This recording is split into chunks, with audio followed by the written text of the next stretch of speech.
하이델베르그 요리문답 22주차 문답 함께 살펴보도록 하겠습니다. 먼저 문답 함께 읽겠습니다. 제57문답 질문. 몸의 부활은 당신에게 어떤 위안을 줍니까? 답. 이생이 끝난 후에 나의 영혼은 영혼의 머리가 되시는 그리스도께 즉시 취해질 뿐 아니라 나의 육체도 그리스도의 능력으로 일으킴을 받아 나의 영혼과 재결합하고 그리스도의 영화로운 몸처럼 만들어질 것입니다. 제58문답 질문. 당신은 영생이란 말에서 어떤 위로를 받습니까? 답. 나는 지금 나의 마음에서 영원한 기쁨의 시작을 느끼고 있으므로 이생 후에 눈으로 보지 못하고 귀로 듣지 못하고 사람의 마음으로 생각하지도 못한 완벽한 구원을 상속받아 거기서 영원히 하나님을 찬송할 것입니다. 성경에서 가르치고 있는 부활과 영생에 대해서, 특별히 이제 사도신경의 한 부분이죠. 부활을 믿으며 영원한 생명을 믿는다라고 고백하는 그 부분, 성경이 가르치는 부분에 대해서 간략하게 요약하게 소개하고 있는 그런 문답인데요. 오늘 성경이 가르치고 있는 부활과 영생에 대해서 함께 생각해 보도록 하겠습니다. 부활도 그렇고요, 영생도 그렇고 예수 그리스도 안에서 그를 믿는 모든 백성에게 주어지는 놀라운 약속이고 소망이고 은혜죠. 고린도전서 15장 20절 22절 말씀. 그러나 이제 그리스도께서 죽은 자 가운데서 다시 살아나사 잠자는 자들의 첫 열매가 되셨도다. 사망이 한 사람으로 말미암았으니 죽은 자의 부활도 한 사람으로 말미암는도다. 아담 안에서 모든 사람이 죽은 것 같이 그리스도 안에서 모든 사람이 삶을 얻으리라. 예수님께서 부활하셨죠. 예수님의 부활은 단순히 예수님께서 부활하신 하나님의 아들이구나 거기서 끝나지 않고 그를 믿는 그 안에 있다라고 하는 모든 자들이 그와 함께 부활할 것에 대해, 그와 같이 부활할 것에 대해서 가르치고 있는 분명한 메시지죠. 그래서 우리 좀 전에 읽었던 말씀 고린도전서 15장 22절 마지막에 그렇게 표현. 그리스도 안에서 모든 사람이 삶을 그것은 단순히 이 땅에서 더 생동감 있게 살아간다는 것, 그 이상의 실제적으로 죽음을 이긴 부활에 참여하는 자리에 이르게 될 것이다 라는 것을 성경 분명히 가르치고 있고요. 예수님 안에서 그래서 죽음으로 육신의 죽음으로 끝나지 않고 우리의 마지막은 부활이 있다라는 것이 성경이 가르치고 있는 중요한 이해죠. 더불어서 부활할 뿐만 아니라 영원한 생명을 그와 함께 누리게 될 것을 성경에서 가르치고 있습니다. 요한일서 5장 11절 12절. 또 증거는 이것이니 하나님이 우리에게 영생을 주신 것과 이 생명이 그의 아들 안에 있는 그것이라. 아들이 있는 자에게는 생명이 있고 아들이 없는 자에게는 생명이 없느니라. 하나님 아들이 있는 자에게는 생명이 있고 하나님 아들이 없는 자에게는 생명이 없다라는 것. 그의 아들을 믿는 자에게는 영원한 생명이 주어질 것이다는 부활과 더불어서 중요한 신앙에 대한 이해고 우리가 소망을 두어야 돼. 방향성을 분명히 격려하고 지적 도전하는 그런 가르침인데요. 사실 이제 부활과 생명을 다시 생각을 하려면요, 어디서부터 출발할 수밖에 없는가? 죽음이라는 것에 대해서 출발할 수밖에. 부활은 어떻게 보면 다시 사는 것에 가장 극단적으로 반대편에 있는 것, 죽는 거죠. 영원히 사는 것과도 극단적으로 반대편에 있는 것은 죽음이거든요. 사람이 죽습니다. 남녀, 노소 가리지 않고 힘이 많건 힘이 적건 얼마나 유력한 건 상관없이 모든 사람이 죽죠. 성경은 세상에서는 그렇기 때문에 사람의 죽음을 자연스러운 것으로 가능한 한 설명을 하려고 합니다. 그러나 성경에서 그렇게 가르치지 않죠. 죽음은 사람에게 사실 자연스러운 것이 아니다. 그것은 형벌로 맞닥뜨리게 돼. 저주고 정죄다라는 거예요. 로마서 6장 23절입니다. 죄의 싹은 사망이요 하나님의 은사는 그리스도 예수 우리 주 안에 있는 영생이니라. 죄의 싹은 사망이다. 로마서 5장 12절 말씀. 그러므로 한 사람으로 말미암아 죄가 세상에 들어오고 죄로 말미암아 사망이 들어왔나니 이와 같이 모든 사람이 죄를 지었으므로 사망이 모든 사람에게 이르렀느니라. 죄의 싹은 사망이고 특별히 인류의 대표 5장 12절 표현죠. 인류의 대표의 범죄로 인하여 죄가 세상에 들어오고 모든 사람이 죄 가운데 살아오고 그렇기 때문에 더더욱 모든 사람이 죽음 가운데 살아요. 죽음은요 죄의 저주다라는, 죽음은 죄로 인해서 문제로 인해서 발생한 것이고 그래서 자연스러운 것이 아니고 실상은 굉장히 끔찍한 모든 사람이 그렇게 생각을 하죠. 생명력의 고갈이고 생명력의 결핍이고 생명을 유지하는 것의 실패가 뭐예요? 그게 죽음이에요. 그게 사실 뭐 여러 끔찍한 이야기를 우리가 보일 수 있지만요. 성경에서 사실 이 죽음에 대해서 절규하는 내용을 하나 볼 수 있는 게 솔로몬의 전도서인데요. 전도서 2장 16절 17절 말씀입니다. 지혜자도 지혜 우매자와 함께 영원하도록 기억함을 얻지 못하나니 후에는 모두 다 잊어버린 지 오래일 것입니다. 오라 지혜자의 죽음이 우매자의 죽음과 일반이로다. 모든 사람이 죽음에 처하게 된다. 지혜를 가지고 있다 우월하다라고 이야기하지만 결국 미련하다고 하는 자랑 똑같이 죽음에 이르게 될 인생의 모습에 대해서 17절 이러므로 내가 사는 것을 미워하였노니 이는 해 아래에서 하는 일이 내게 괴로우며 모두 헛되어 바람을 잡으려는 것이기 때문이다. 그래 사람이 산다라고 하는 것이 지혜롭게 지혜를 구하며 지식을 가지고 아둥바둥 그렇게 뭔가를 성취하고 만들어내며 그래 내가 지혜가 있다라고 살아간다고 하는 모든 수고가 사실은 내가 미워하는 다 헛되고 바람을 잡으려고 일종의 이 죽음이란 것을 실제로 맞닥뜨린 솔로몬의 절규와 같은 그런 고백이죠. 전도서 3장 19절은 그 비통한 마음이 더 이렇게 이런 식으로 표현되고 있는데요. 인생이 당한 일을 짐승도 당하나니 그들이 당하는 일이 일반이라 다 동일한 호흡이 있어서 짐승이 죽음같이 사람도 죽으니 사람이 짐승보다 뛰어남이 없음을 모든 것이 헛됨이로다. 짐승이 죽은 것 같이 사람도 죽더라는 존재적으로 아예 다른 하등한 존재다라고 여기 짐승이죠. 사람은 그 지각을 가지고 의지를 가지고 바른 것을 선택하고 선한 것을 선택하고 지혜라는 걸 사용해서 더 나은 것을 만들어 더 나은 것을 향해가는. 근데 짐승은 그러지 않죠. 뭐 개 중에 좀 개체가 똑똑한 개체가 있어서 더 나은 것을 만들어 본다고 하지만 결국 짐승의 수준인 거고. 그래서 우리는 수준이 다르다라고 살아가고 있는데 죽음 앞에서 맞닥뜨리는 짐승이나 사람이나 똑같다라는. 그만큼 죽음이라는 것이 사람이 숨을 탁 막히도록 만드는 끔찍한 고갈이고 결핍이고 실패다. 그게 뭐로 인해서 발생한 거? 죄로 인해서 발생. 그러면 그 죄를 극복한 부활은, 죄를 극복한 영생은 무엇을 의미하는가?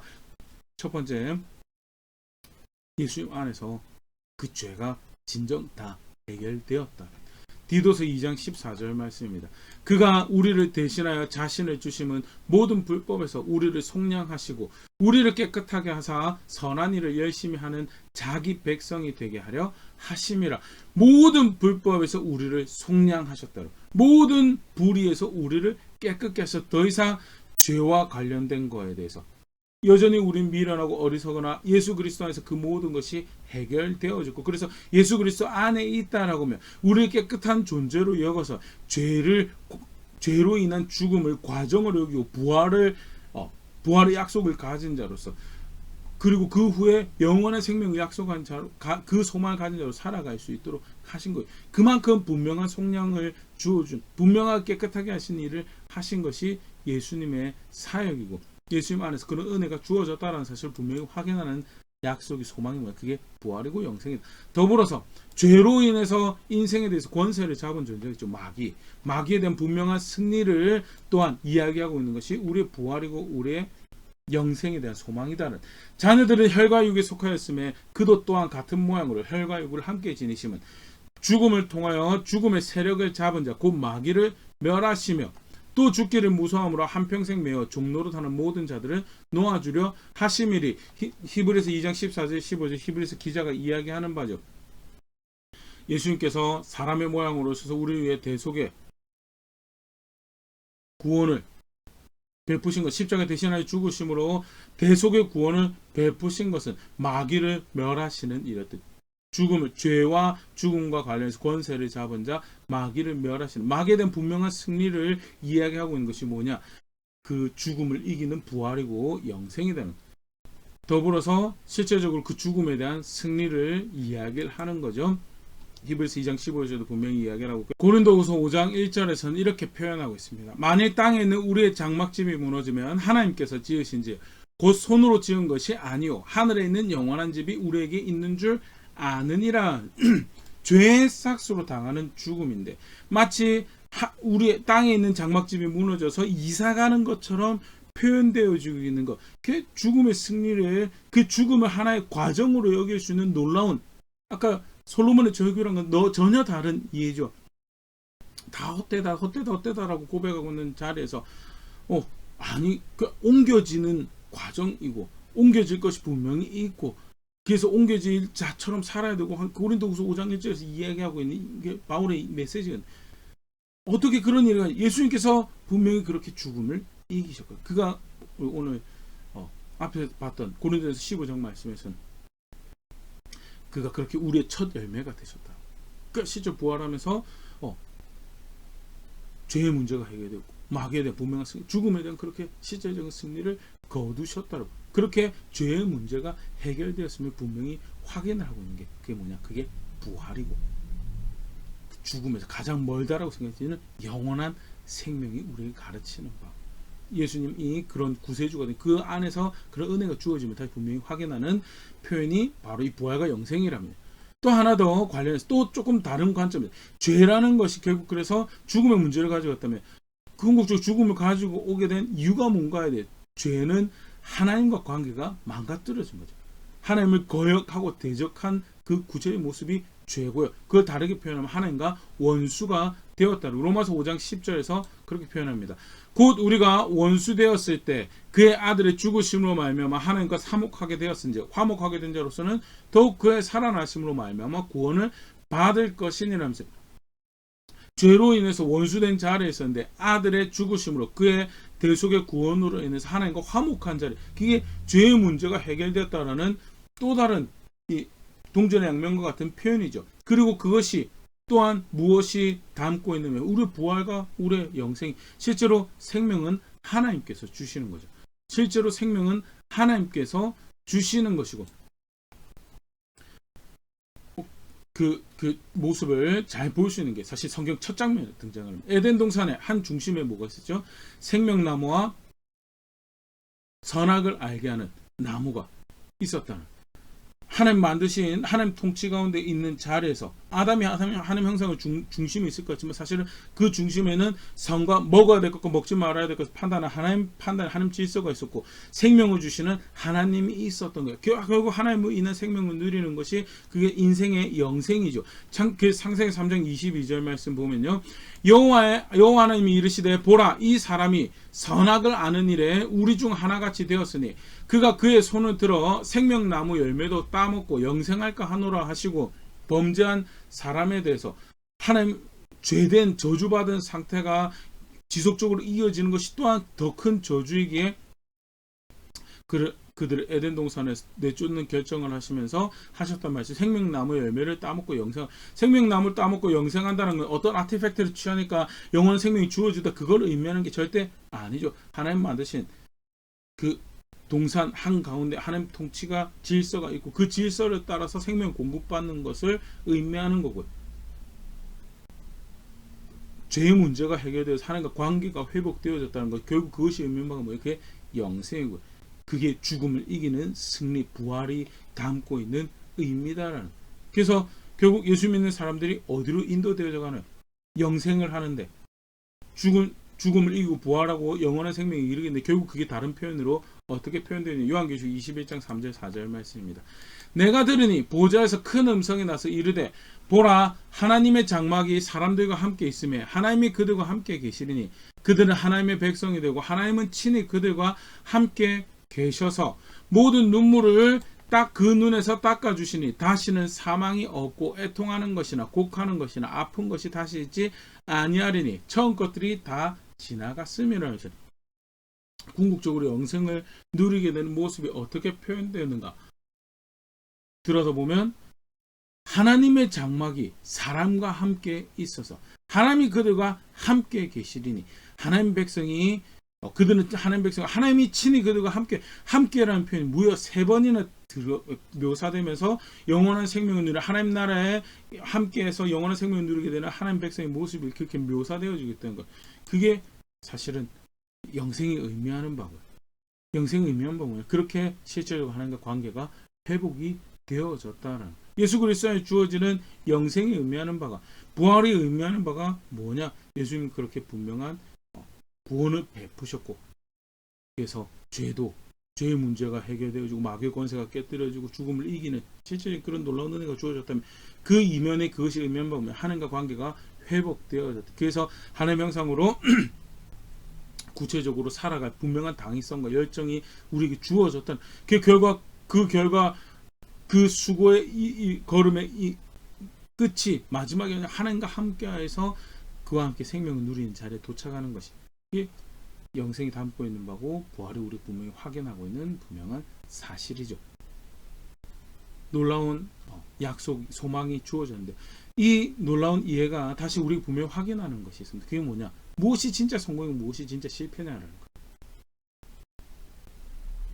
죄를 지으면서 또는 하나님 대적하는 것이더라도 단순히 이 세상을 살아갈 때 지혜가 되고 그것이 이 세상 방편이 된다면 그걸 따라가면 강갈 가지고 이 땅에 살아갈 땐 그게 성공인 것 같은데 그게 진짜 성공이냐 말이야. 그게 성공이 아니더라는 거.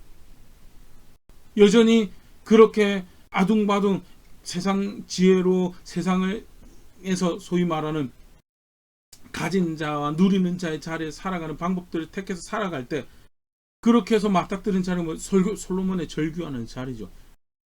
내 그렇게 아둥바둥 살아왔는데 내 죽음이 짐승이 죽은 거와 일반 다르지 않고 미련한 자가 죽은 거와 다르지 않더라라고. 내가 뭐하면서 그렇게 살았는지 내 삶을 내가 미워한다라고 이야기하는 자리에 이르게 되는 게 그게 사실은 그게 진짜 성공이냐? 아니, 그게 실패더라는. 뭐가 진짜 성공이냐? 뭐가 진짜 부활의 약속을 주시고 영생의 약속을 주신 예수 그리스도 안에서 그 하나님 백성으로 살아가는 그 하나님 보시기에 그가 기뻐하신 것을 선택하는 것이 그 향한 수고를 이어가는 자리가 그게 진짜 성공의 자리. 그래서 사실 바울이 고린도 교회 이 부활의 분명한 소식, 그 소망에 대해 다시 확인하고 가르치고 난 다음에 고린도서 15장 57절 58절 이렇게 권면하면서 메시지를 마무리하는데요. 고린도서 15장 57절 58절입니다. 우리 주 예수 그리스도로 말미암아 우리에게 승리를 주시는 하나님께 감사하노니. 58절 그러므로 내 사랑하는 형제들아 견실하며 흔들리지 말며 항상 주의 일을 더욱 힘쓰는 자들이 되라. 이는 너희 수고가 주 안에서 헛되지 않은 줄 알미라. 주의 일에 더욱 힘쓴 그거 너무 미련하고 어리석고 힘든 것 같은데요.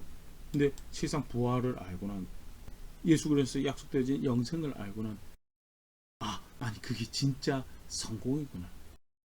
예수 그리스도에서 그의 말씀을 해서 하나님을 아는 것으로 해서 하나님 백성답게 살아가는 미련하고 어리석고 할 수 있는 거지만 그가 기뻐하시는 것이 아니기 때문에 절제하고 청렴함과 겸손함과 정직함으로 살아가는 그 모든 모습들이 억울하지 않는 거예요. 왜? 그게 진짜 성공이에요. 덜 욕심 부리고 세속적인 거 덜 욕심 부리고 진짜 열정을 가져야 될 것을 열정을 품으며 자신을 다스리고 육체와 싸우고 정욕과 싸워가며 도달할 목적지에 다다를 수 있도록 자신의 걸음을 분명히 하는 싸움. 그게 진짜 성공을 향한 싸움이구나. 다시 분명히 확인하는 게 뭐냐? 오늘 우리가 살펴봤던 부활과 영생. 죽음으로 끝나고 그 결핍이 싫어서 발버둥 치고 그렇게 맞닥뜨린 죽음은 실패다라고 절규하는 그 인생이 아닐 수 있다는 게 얼마나 놀라운 성공의 메시지, 승리의 메시지. 그리고 단순히 그냥 부활했다 경험으로 끝나는 것이 하나님과 함께 영원한 생명을 누릴 수 있다라는 것이 얼마나 큰 소망의 메시지. 진짜 성공은 거기 있다라고 살아갈 수밖에 없는 것이요. 부활과 영생이 우리 신앙을 분명히 확인하는 모습이죠. 간단하게 성경에서 가르치는 교회에 약속된 부활과 영생, 놀랍고 정말 감격이 되고 위로가 되는 그런 말씀인데 실제로 그 부활과 영생을 안다라고 살아가는 모습이 분명히 있다라는 것. 성공과 실패를 들려지는 소문에 또는 내가 느껴지는 것으로 바꿀 수 없는 분명한 기준이 말씀이 주어졌다라는. 나는 어떻게 신앙을 고백하고 살아왔던가 정직의 말씀 앞에 다시 한번 돌아볼 수 있으면 좋을 것 같고요. 진짜 성공을 향한 걸음을 만들어가는 자리에 있는 그런 제가 될 수 있으면 좋을 것 같고요. 그렇게 함께 만들어가며 성숙해져가는 자리에 있는 우리 또 교회 될 수 있으면 좋을 것 같습니다.